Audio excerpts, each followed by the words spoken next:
Joining us now is OjyOkpe with stories trending around the world. Hello, Jinik. Happy Friday.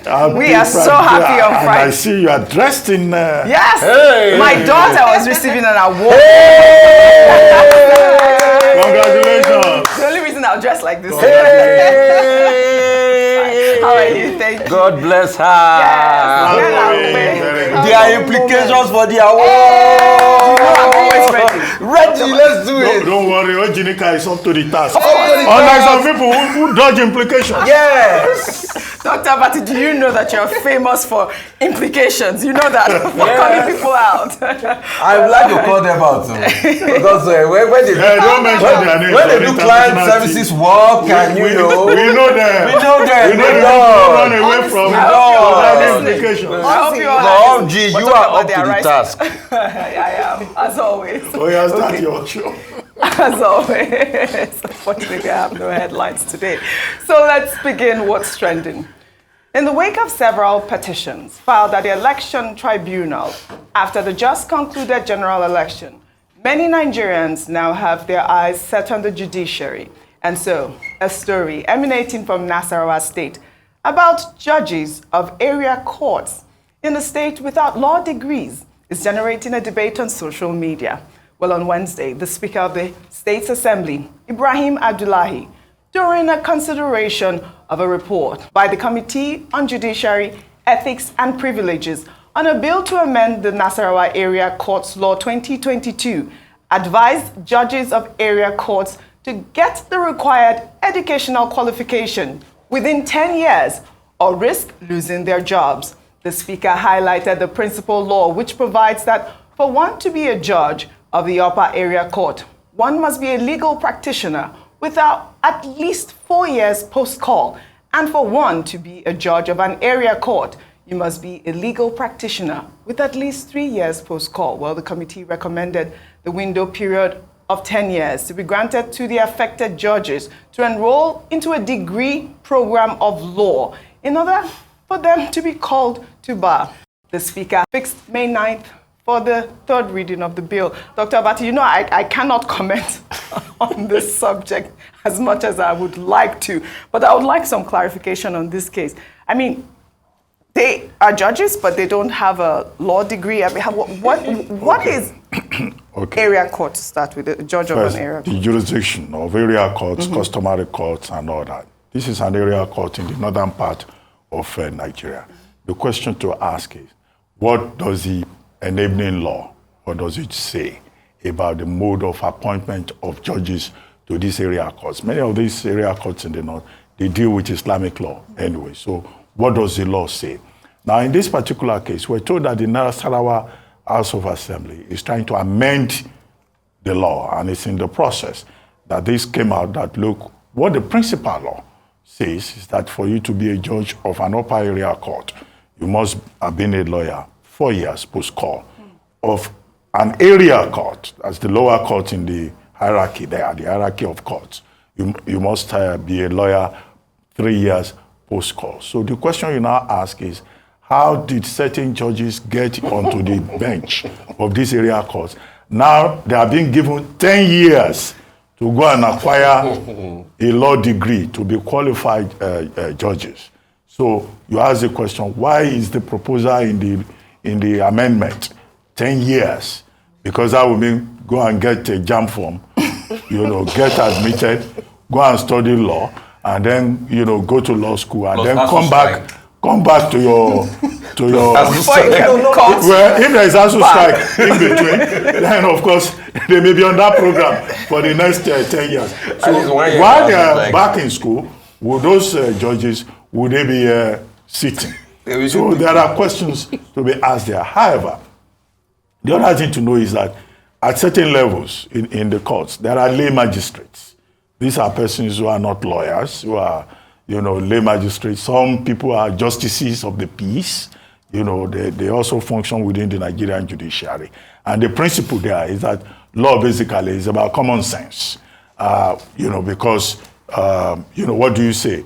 What the law says in the thinking of a reasonable member of society. But these lay magistrates, they won't go as far as dealing with very serious matters. So we need to look at the jurisdiction of those area courts involved and why those judges were appointed in the first place if they are not lay magistrates and they are supposed to have certain level of qualifications. And then amending the law and say, oh, take 10 years to go and get a degree, then what happens to the dispensation of justice in this regard? Absolutely. So the bench is like it's just like any other profession.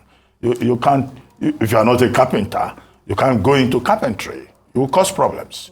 If you don't know the law, you can't say you want to pronounce upon the law, except you are a member of a jury or a lay magistrate. Absolutely, so the story is coming as reactions trailed President-elect Bola Ahmed Tinubu's comments, which he made on Thursday during the inauguration of Justice Ndu Magistrate Court Complex in Port Harcourt. Tinubu stated that his administration will put incentives and policies in place to make corruption unattractive for judges and other Nigerian workers, adding that the temptation for corruption would reduce if the right incentives that guarantee a conducive working atmosphere are implemented.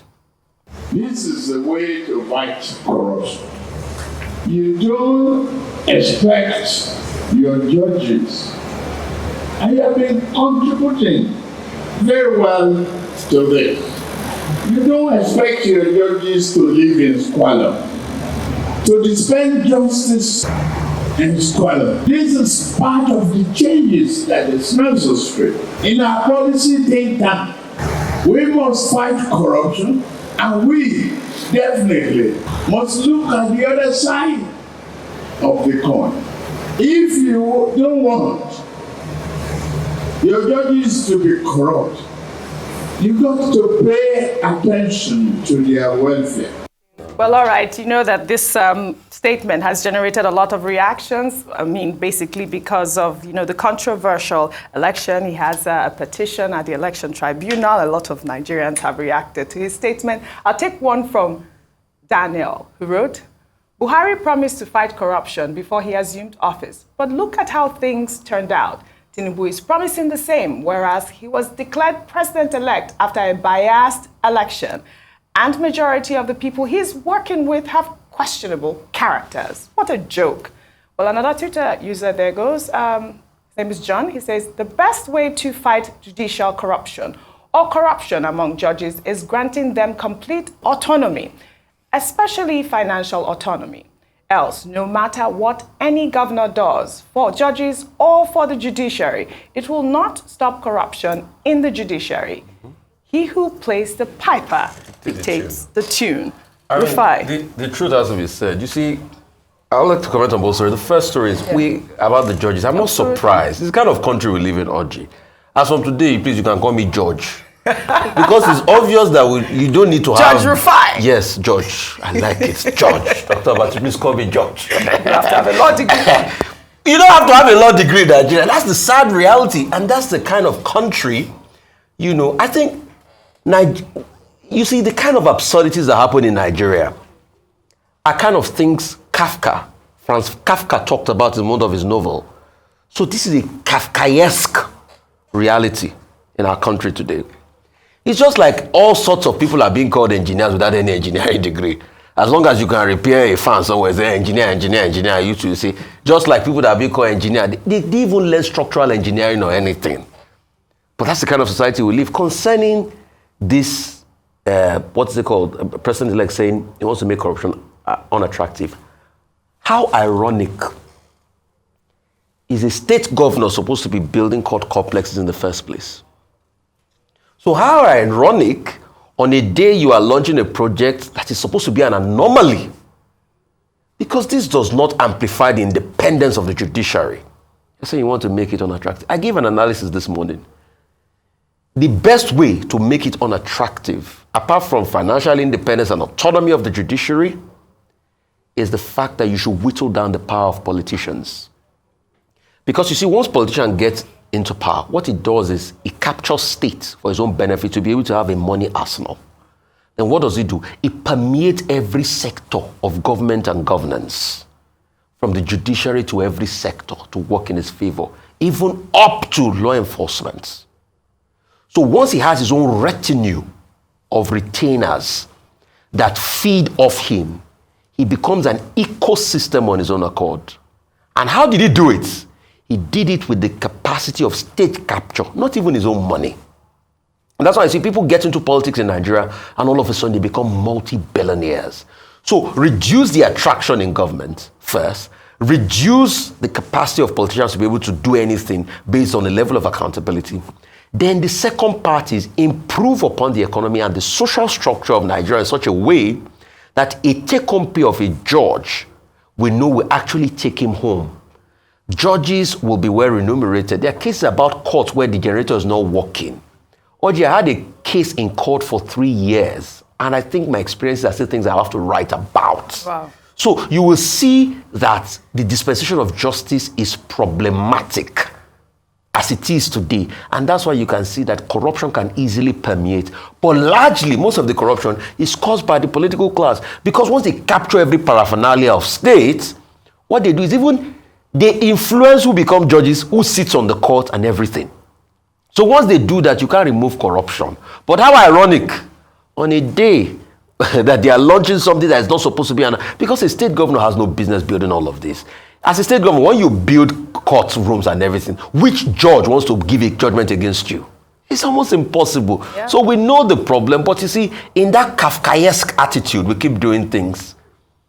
And we want things to change. No, it won't change. Well, I'll take this story before I come to you, Ayo, because you just made a valid point. How does a state governor build a facility for a judge? Judge in the first place. Well, you know, in another development, the president-elect, Bola Ahmed Tinubu, has said that his banter with Rivers State Governor Wike during the inauguration of a flyover in OjyOkpe local government area of Rivers State on Wednesday morning, in which he stated that he owes Wike nothing, was wrongly reported. Tinubu made the comment during a banquet dinner, adding that he cannot even approve a dime until he's inaugurated, and that there can only be one president at a time. I had changed a banter with the Governor Wike. If you take me seriously, the question is, I'm a president-elect. I have no signature for expenditure until sworn in. How can I make commitments? I cannot sign a dime of Nigerian money or expenditure. Now, there can only be one president at a time.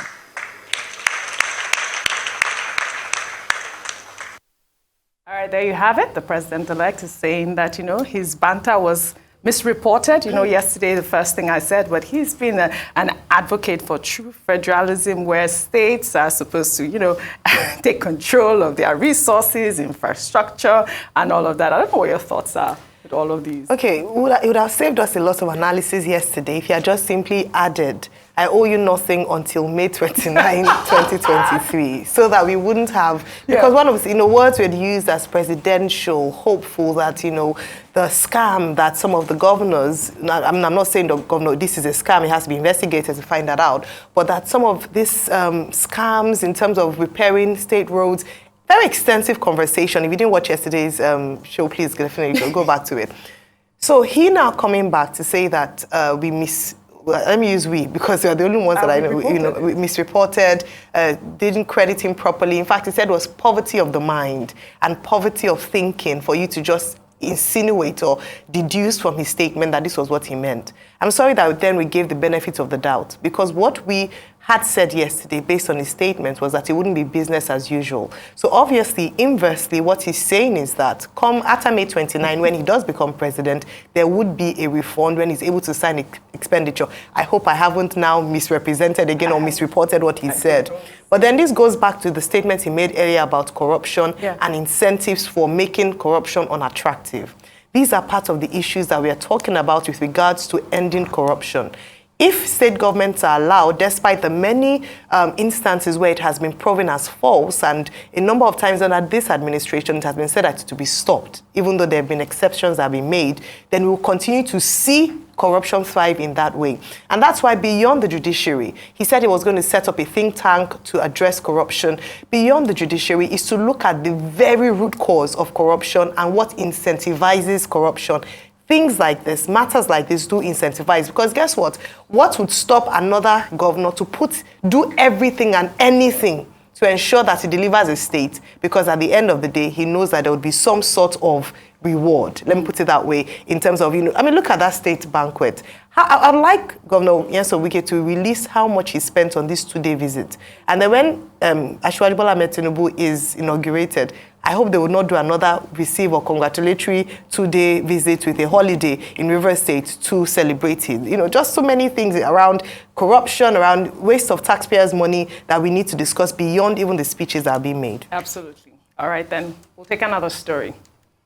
As the Nigerian government intensifies efforts to evacuate more citizens from war-torn Sudan, about 200 students were reportedly stranded en route to the Sudanese border in Egypt.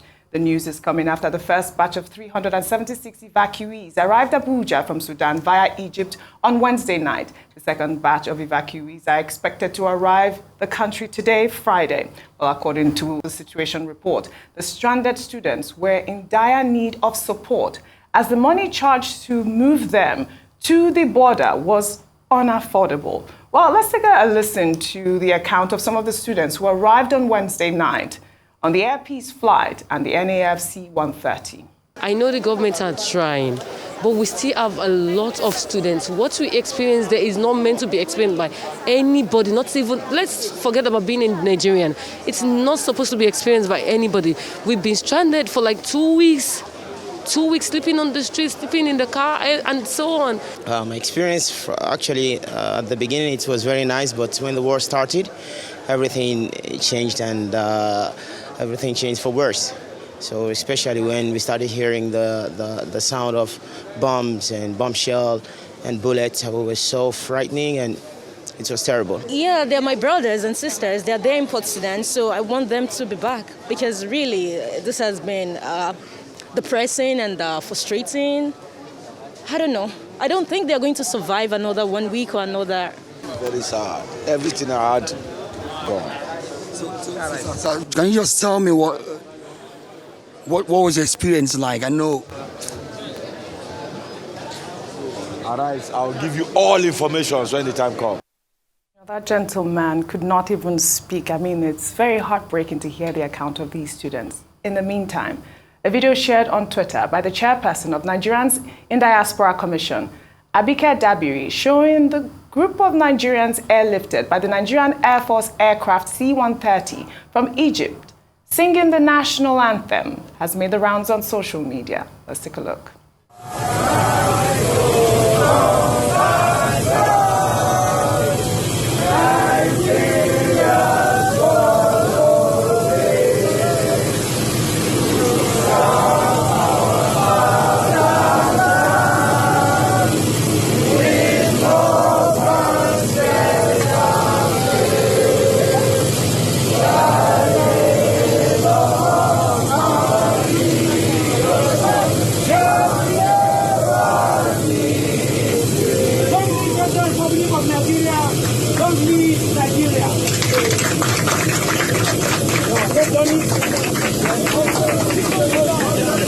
I mean, I'm so heartbroken watching that video right there with those young people in that, NAF plane. I mean, you could see that they were completely uncomfortable. But I mean, Nigeria is not the only country that sent their artillery out there to evacuate their citizens. But you can see the frustration in their faces, having spent hours at the border, the Egyptian border. That young gentleman, almost even refused to sing the national anthem. I believe there were about 94 of them in that aircraft. But even also listening to the account of those students, what they went through is quite heartbreaking. Dr. Abati. Well, the lesson of this is that war is not something anybody should wish for. Mm-hmm. The people in Nigeria who always say, we will cause problems, we will cause war, we will pull Nigeria down. Well, when you find yourself in a war situation, there will be casualties, children, pregnant women, as we saw in one video.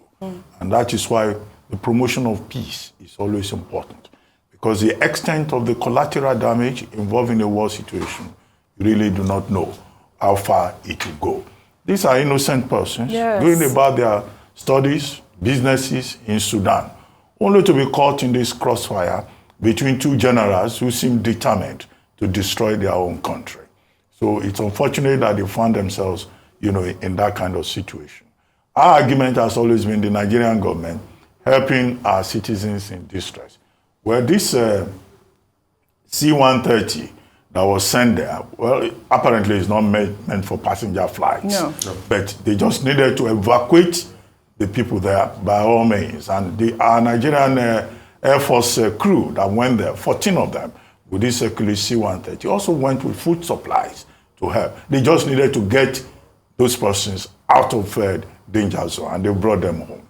Now, you talked about the other Nigerians who are still there, 200 of them, who are stranded on the way. The other time, it was Tyre that caught fire, we were told. This time around, it's, the fact that they are stranded, they can't pay, and all of that. Well, whatever NEMA or NITCOM or the Ministry of Foreign Affairs can do to go to the rescue of those persons and make sure that they get to the Sudanese border. They are going towards Wada Aifa, we're told, that they are assisted in that regard. The ones that have returned home, we're told that Aliko Dangote Foundation has offered to give them 100,000 naira each.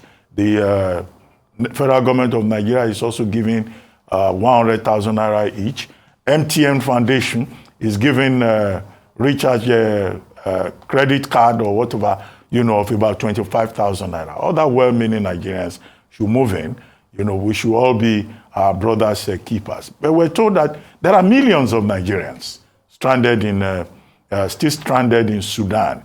So this should not be just for television purposes, giving interviews, asking people to sing a national anthem. The operation should continue. More people should be brought home. Well, okay, we thank Airpeace. Then Asman, we thank Asman too. Hopefully Asman is not going to submit an invoice, and also we'll commend the Nigerian Air Force that is, making itself useful in rescuing people who are in a terrible situation. As for the national anthem, well, it's okay. When you sing your country's national anthem, a national anthem is a symbol of nationalism, of nationhood.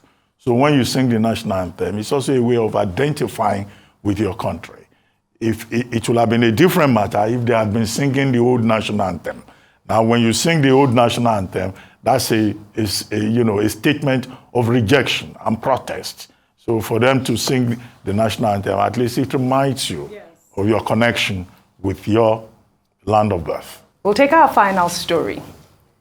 A video that made the rounds on social media showed a former commissioner for forestry in Ogun State, Tunji Akinyosi, in an altercation with a female activist, Biodun Thomas.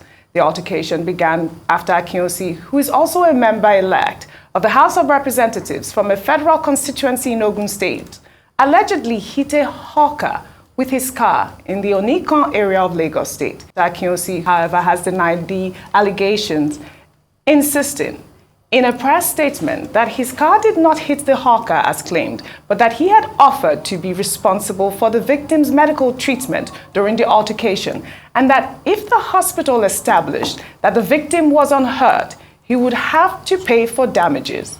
That was when the altercation became heightened. Let's take a look at that video before we come back for a discussion.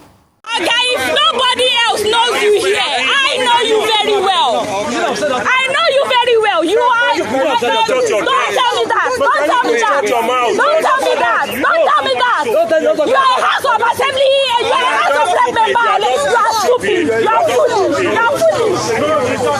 You have no woman feelings, Oga. By his pretending. What do you mean by his pretending, Oga? What do you mean by his pretending? You are a human being like him. You are a human being like him. What do you mean by his pretending? What do you mean by his pretending? What his enemy is against If you do that, I'm going to injure you. You will